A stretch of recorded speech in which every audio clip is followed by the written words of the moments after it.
ఇక్కడ నేను 3/4 KG chicken తీసుకున్నానండి. దేనికి తీసుకున్నాను, అసలు చికెన్ ఎందుకు తీసుకున్నాను అంటారా? అదేం చెప్పలేదు కదా మీకు, ఇప్పుడు చెప్తున్నాను వినండి. నేను ఈరోజు పాట్ చికెన్ చేయబోతున్నానండి. అదేనండి కుండలో చికెన్ బిర్యానీ చేయబోతున్నాను. చాలా టేస్ట్గా ఉంటుంది. ఎందుకు అంటే నేను ఒకసారి రెస్టారెంట్లో తిన్నాను. నేనైతే ఎప్పుడు చేయలేదు, కానీ చేయాలనిపించింది. చాలా వీడియోస్లో పాట్ చికెన్ బిర్యానీ చాలా చక్కగా చేశారు, టేస్ట్గా ఉంది అన్నారు. సరే ఇది నిజంగా నాకు కూడా కుదురుతుందా లేదా అని ట్రై చేయాలి కదా. సరే ట్రై చేశాను, తిన్నాను. సూపర్ అంటే సూపర్ వచ్చిందనమాట. ఇక్కడ 4 లెగ్ పీసులు అలాగే మిగతా చికెన్ అంతా కూడా పెద్ద పెద్ద ముక్కలు అయితే కొట్టించేసి మా వారైతే తెచ్చేశారు. నేను వంట చేయడానికి రెడీ అయిపోయాను. మీరు వీడియో చూడటానికి రెడీ అయిపోండి. ఇప్పుడైతే ఈ చికెన్ని శుభ్రంగా కడిగేసి కొద్దిగా ఉప్పు వేసి ఒక అరగంట సేపు పక్కన పెట్టేసేయండి. అరగంట పక్కన పెట్టుకున్న తర్వాత అదే చికెన్ని తీసుకొని వీడియోలో చూపించినట్టు ఇలా మసాలాలన్నీ కలుపుకోవాలండి.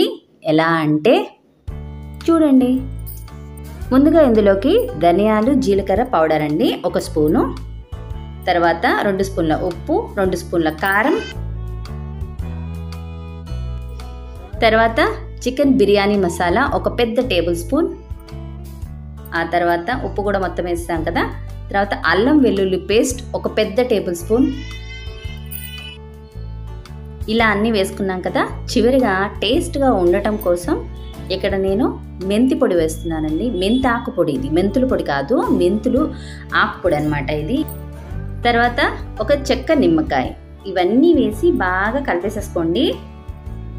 ఇలా ముందు మెయిన్ పొడి మసాలాలు మాత్రమే వేయాలి. అన్నీ వేయమన్నాం కదా అని అన్నీ ఒకేసారి వేసుకోకూడదండి. ఏ బిర్యానీలోకైనా సరే ముందుగా పొడి మసాలాలు కలుపుకున్న తర్వాతే మిగతా మసాలాలు కలపాలి. ఎందుకంటే అవన్నీ ముక్కకు చక్కగా పట్టాలి కాబట్టి.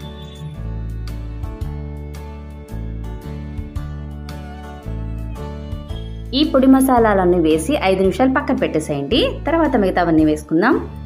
5 నిమిషాలు అయితే అయిపోయింది. ఇప్పుడు ఏం చేద్దాము అంటే 5 నిమిషాల తర్వాత పచ్చిమిర్చి 2, కొత్తిమీర కొద్దిగా, అందులో పుదీనా కూడా ఉంది, అది కూడా కొద్దిగా అండి. ఎక్కువ నేనైతే నాకు పుదీనా ఫ్లేవర్ నచ్చదు, నచ్చిన వాళ్ళు ఎక్కువ వేసుకోవచ్చు. నేనైతే కొద్దిగా వేసాను. తర్వాత పొట్టు తీసిన చిన్నులపాయలు 5-6 రెబ్బలు, తర్వాత ఒక చిన్న కప్పు పెరుగు వేసి మళ్ళీ బాగా కలిపేసేసేయండి.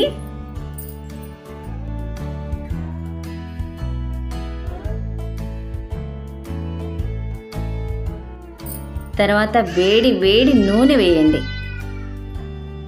వేడి వేడి నూనె వేయగానే చేయి పెట్టి మాత్రం కలపద్దు. 1 నిమిషం గ్యాప్ తీసుకొని కలపండి, లేదంటే చేయి కాలిపోతుంది. తెలిసిందే కదా అందరికీ, నాకైతే కాలింది కూడా.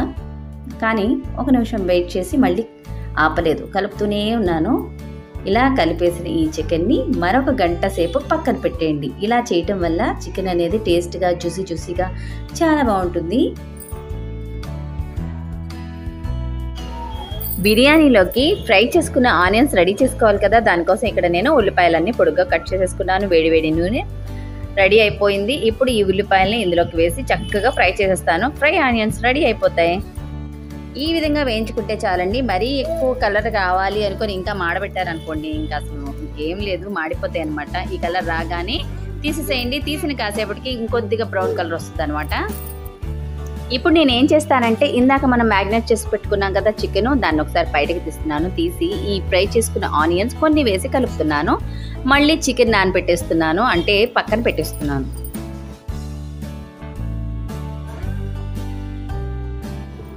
ఈ గ్లాస్తో 2 గ్లాసుల బాస్మతి బియ్యాన్ని తీసుకొని శుభ్రంగా కడిగి ఒక అరగంట ముందే నానబెట్టుకోవాలి. అంటే మనం పలావ్కి అన్నం వండాలి అనుకునే అరగంటకి ముందే నానబెట్టుకొని రెడీగా ఉంచుకోవాలి. ఇది నానుతూ ఉంటుంది. ఒక అరగంట గడిచిన తర్వాత ఒక గిన్నెలో 2 లీటర్ల నీళ్లు తీసుకున్నాను. ఆ 2 లీటర్ల నీళ్ళలో కొన్ని స్పైసెస్ అయితే వేస్తున్నాను. ఫస్ట్ అయితే బిర్యానీ ఆకు వేస్తున్నాను. తర్వాత ఒక చెంచా సాజీరా బిర్యానీలోకి మంచి ఫ్లేవర్ ఇస్తుంది. తర్వాత ఒక 4 యాలకులు,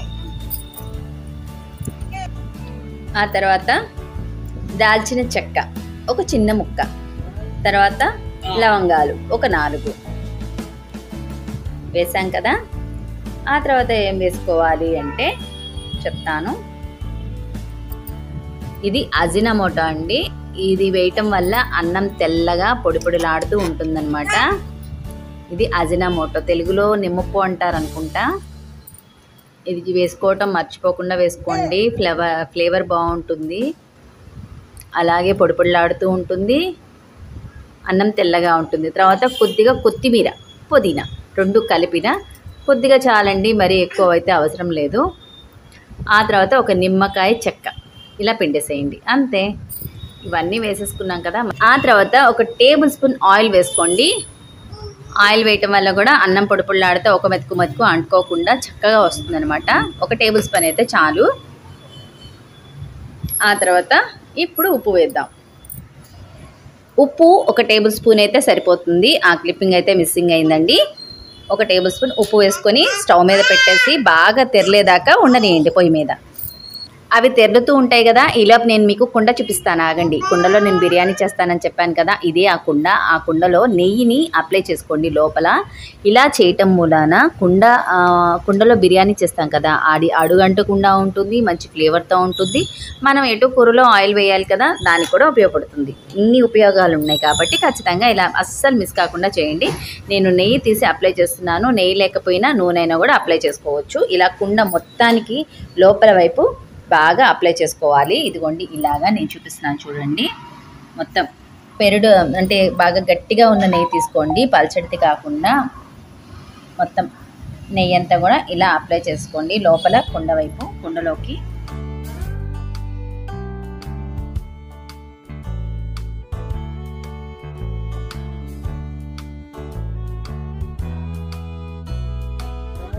తర్వాత పొయ్యి మీద కుండ పెట్టేసేసి, కుండ లైట్గా హీట్ అవ్వగానే ఇంకా ఆయిల్ కూడా వేసుకోవాలి కదా. నెయ్యి అయితే రాసాము, ఆయిల్ కూడా ఒక 2 టేబుల్ స్పూన్ దాకా ఆయిల్ వేస్తున్నానండి.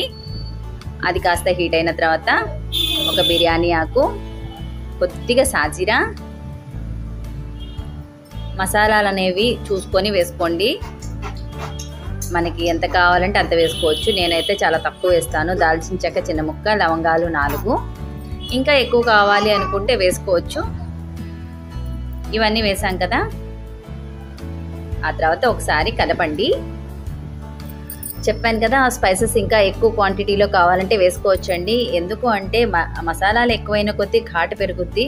దాని ఒరిజినల్ టేస్ట్ అయితే పోయి ఈ మసాలాల ఘాటు వాసన అయితే వస్తుంది. అందుకని నేను మసాలాలు చాలా తక్కువ వేస్తాను. తర్వాత ఉల్లిపాయల్ని చక్కగా ఇలా బ్లెండ్ చేసుకుంటానండి. అంటే మరీ మెత్తగా కాకుండా సన్న సన్న ముక్కలుగా కావాలి అనుకున్నప్పుడు ఇలా బ్లెండ్ చేసుకోవటమే సరైన మార్గం. నేనైతే బాగా బ్లెండ్ చేసుకొని ఈ ఉల్లిపాయ ముక్కల్ని కూడా ఇందులోకి వేసేస్తాను. తర్వాత కొద్దిగా పచ్చిమిర్చి కూడా వేసిన తర్వాత ఆ తర్వాత ఉప్పు రుచికి సరిపడా వేసుకోవాలి. ఉప్పు వేసుకొని బాగా కలుపుకోవాలి. ఉల్లిపాయ చక్కగా వేయించుకోవాలండి. ఇలా ఒకసారి కలిపేసి మూత పెట్టేద్దాం. తర్వాత పక్కన నీళ్ళు అయితే మరిగిపోయినాయి కదా, ఇందులో కడిగి నానపెట్టుకున్నాం కదా ఇందాక బాస్మతి రైస్, ఆ బియ్యాన్ని ఇందులోకి వేసిస్తున్నాను. ముందే చెప్తున్నాను, అన్నం మనకి పూర్తిగా ఉడకాల్సిన పని లేదండి. 75% ఉడికితే చాలు. పూర్తిగా ఉడికిందంటే బిర్యానీ చాలా మెత్తగా వస్తుందన్నమాట. కాబట్టి ఎసరు చాలా ఎక్కువ వేసుకోవాలి. ఎసరు ఎక్కువ వేసుకున్నారు అంటే మీరు మనకి ఎలా అన్నం పొడి రావాలని చెప్పాను కదా, అలా రావడానికి చాలా వీలుంటుంది. ఎసరు తక్కువ వేసుకున్నారు అనుకోండి, అన్నం ముద్ద అయిపోతుంది. కాబట్టి ఎసరు చాలా ఎక్కువ వేసుకోండి. ఈలోపు ఉల్లిపాయలు వేగినాయో లేదో ఒకసారి కలిపి చూద్దాము. ఇంకా వేగాలి. ఆ ఉల్లిపాయలు ఎంతసేపు వేగాలి అని అనుకుంటున్నారా? మినిమం ఒక 5 నిమిషాలు వేగితే చాలండి, ఎక్కువ అయితే వేగాల్సిన అవసరం లేదు. తర్వాత ఇదిగోండి 5 నిమిషాలు అయింది కదా, చక్కగా వేగిపోయినాయి. ఇప్పుడు మనం కలిపి పెట్టుకున్నాం కదా మసాలాలన్నీ కూడాను, ఆ చికెన్ ఇందులో వేసేసేయండి.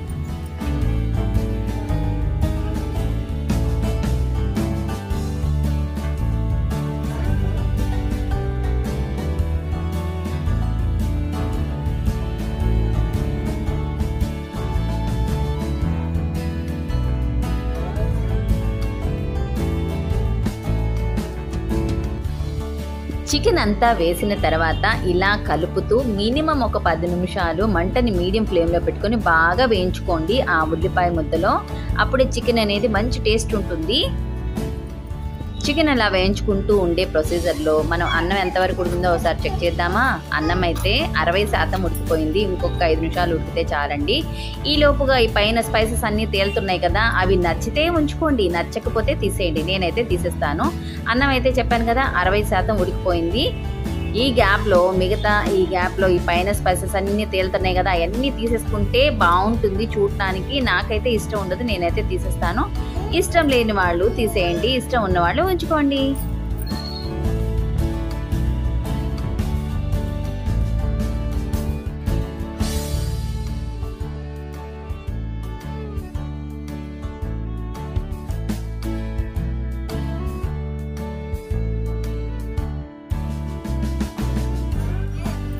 పైన ఉన్న స్పైసెస్ అన్నీ తీసేసిన తర్వాత అన్నం కూడా చక్కగా ఉడికిపోయిందండి. ఇక్కడ నేను చికెన్ చెప్పాను కదా చక్కగా వేయించుకుంటూ ఉన్నానని, చికెన్ని కూడా వేయించుకుంటూ అన్నం కూడా చెక్ చేసుకుంటూ చాలా జాగ్రత్తగా చూస్తున్నాను ఈ రెండింటిని.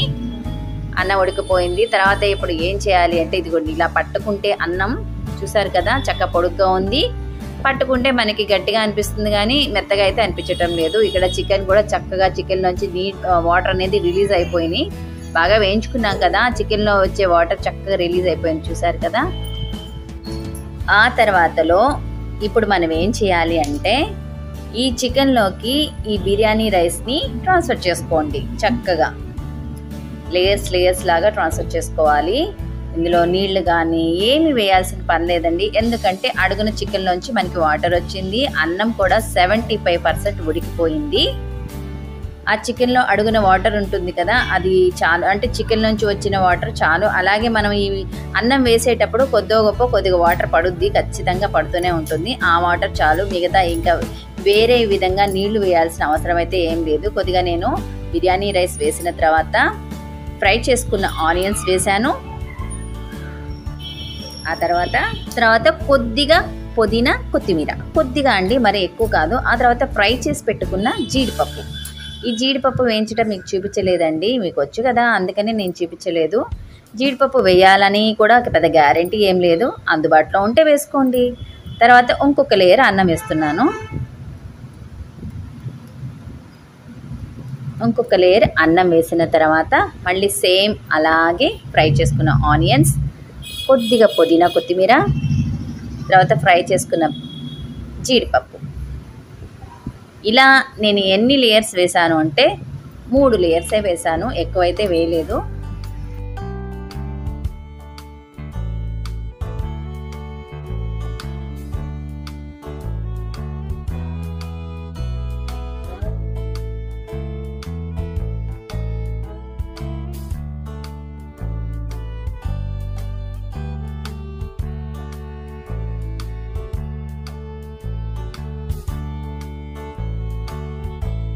తర్వాత నెయ్యి కూడా ఒక 2 టేబుల్ స్పూన్ వేసుకోండి.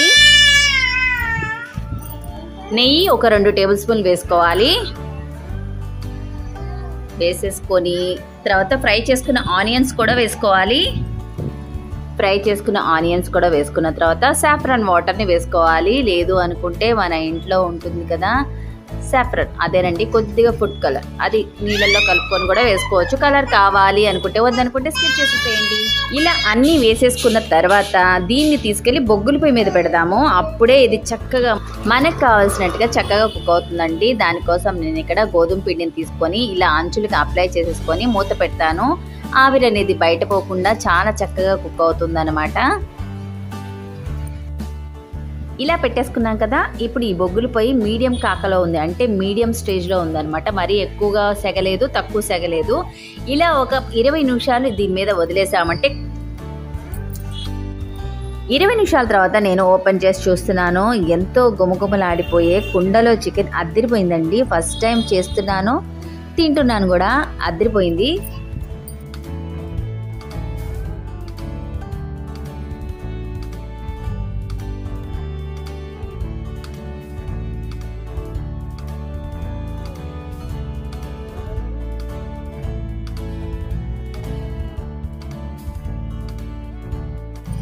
ఇప్పుడు కుండని పట్టుకొని ఒక పెద్ద ప్లేట్లోకి బలవంతా ఇలా వంపేస్తున్నానండి. అడుగున ఒక్క మెతుకు కూడా లేకుండా మొత్తం వచ్చేసింది. అంటే అంత బాగా కుదిరిందనమాట.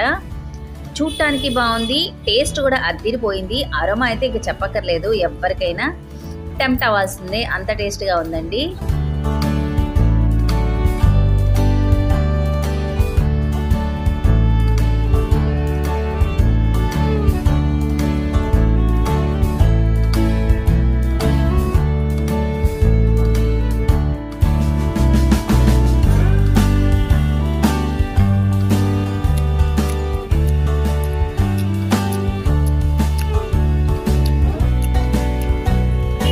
బాగుందండి, అన్ని మసాలాలు కూడా కరెక్ట్గా సెట్ అయిపోయినాయి. సూపర్ టేస్ట్ ఉంది. నిమ్మకాయ పిండుకొని తిందాం. ఇప్పుడు ఎలా ఉంటుందో చూద్దాం.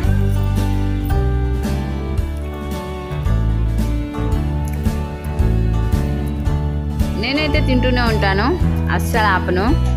చాలా చాలా చాలా బాగుంది. మీరు కూడా తప్పకుండా ఇలాగే చేసుకొని తినేయండి. నా వీడియో ఎలా ఉందో తప్పకుండా కామెంట్ సెక్షన్లో కామెంట్ పెట్టారు కదా.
వీడియో ఎలా ఉందో కామెంట్ సెక్షన్లో తప్పకుండా కామెంట్ పెడతారు కదా. Thank you for watching.